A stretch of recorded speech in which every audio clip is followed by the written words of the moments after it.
In previous videos, we talked about the gradient descent algorithm, and we talked about the linear regression model and the squared error cost function. In this video, we're going to put together a gradient descent with our cost function, and that will give us an algorithm for linear regression, for fitting a straight line to our data. So this was what we worked out in the previous videos. There's our gradient descent algorithm, which should be familiar. And here's the linear regression model with our linear hypothesis and our squared error cost function. What we're going to do is apply gradient descent to minimize our squared error cost function. Now, in order to apply gradient descent, in order to write this piece of code, the key term we need is this derivative term over here. So you need to figure out what is this partial derivative term, and plugging in the definition of the cost function j, this turns out to be this, sum from I equals 1 through m of this squared error cost function term. And all I did here was I just plugged in the definition of the cost function there. And simplifying a little bit more, this turns out to be equal to this, sum from I equals 1 through m of theta 0 plus theta 1 xi minus yi squared. And all I did there was I took the definition for my hypothesis and plugged it in there. And turns out we need to figure out what is this partial derivative for two cases, for j equals 0 and for j equals 1. So we want to figure out what is this partial derivative for both the theta 0 case and the theta 1 case. And I'm just going to write out the answers. It turns out this first term is simplifies to 1 over m sum from over my training set of just that, xi minus yi. And for this term, partial derivative with respect to theta 1, it turns out I get this term, minus yi times xi. Okay? And computing these partial derivatives, so that going from this equation to either of the equations down there, computing those partial derivative terms requires some multivariate calculus. If you know calculus, feel free to work through the derivations yourself and check that if you take the derivatives, you actually get the answers that I got. But if you are less familiar with calculus, don't worry about it, and it's fine to just take these equations that were worked out, and you won't need to know calculus or anything like that in order to do the homework or to implement gradient descent and get that to work. But so armed with these definitions, or armed with what we worked out to be the derivatives, which is really just the slope of the cost function j, we can now plug them back into our gradient descent algorithm. So here's gradient descent for linear regression. We're just going to repeat until convergence. Theta 0 and theta 1 get updated as this thing minus alpha times the derivative term. So this term here. So here's our linear regression algorithm.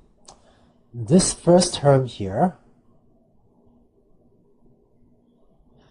that term is of course just the partial derivative with respect to theta 0 that we worked out on the previous slide. And this second term here, that term is just the partial derivative with respect to theta 1 that we worked out on the previous slide.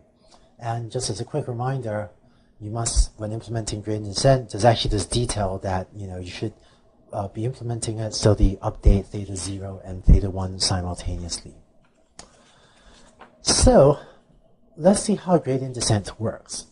One of the issues we saw with gradient descent is that it can be susceptible to local optima. So when I first explained gradient descent, I showed you this picture of it, going downhill on the surface, and we saw how depending on where you initialize it, you can end up at different local optima. You end up, here or here. But it turns out that the cost function for linear regression is always going to be a bow-shaped function like this. The technical term for this is that this is called a convex function. And I'm not going to give the formal definition for what is a convex function, C-O-N-V-E-X, but informally, a convex function means a bow-shaped function, you know, kind of like a bow-shaped. And so this function doesn't have any local optima except for the one global optimum.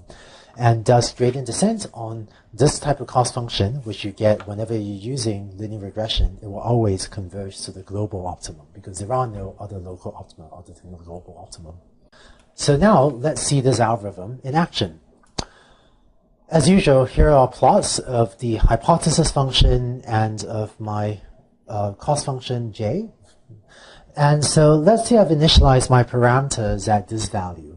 You know, let's say usually you initialize your parameters at 0, 0, theta 0, and theta 1 equals 0.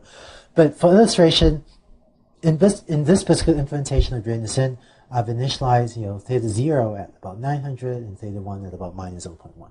Okay, and so this corresponds to h of x equals, you know, minus 900 minus 0.1x is this line. And so we're out here on the cost function. Now, if we take one step of gradient descent, we end up going from this point out here, a little bit to the down and left, to that second point over there. And you notice that my line changed a little bit. And as I take another step of gradient descent, my line on the left will change, right? And I've also moved to a new point on my cost function.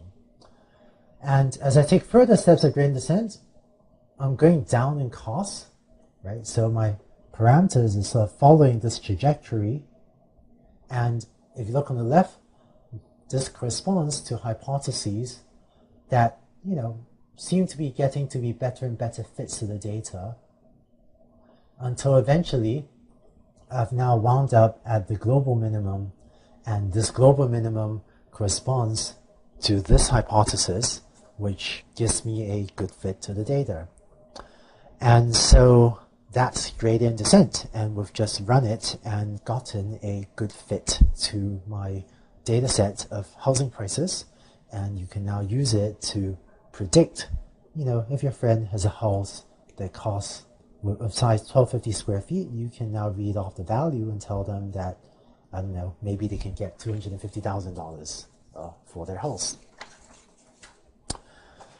Finally, just to give this another name, it turns out that the algorithm that we just went over is sometimes called batch gradient descent. And it turns out in machine learning, I don't know, I feel like us machine learning people, we're not always great at giving names to our algorithms.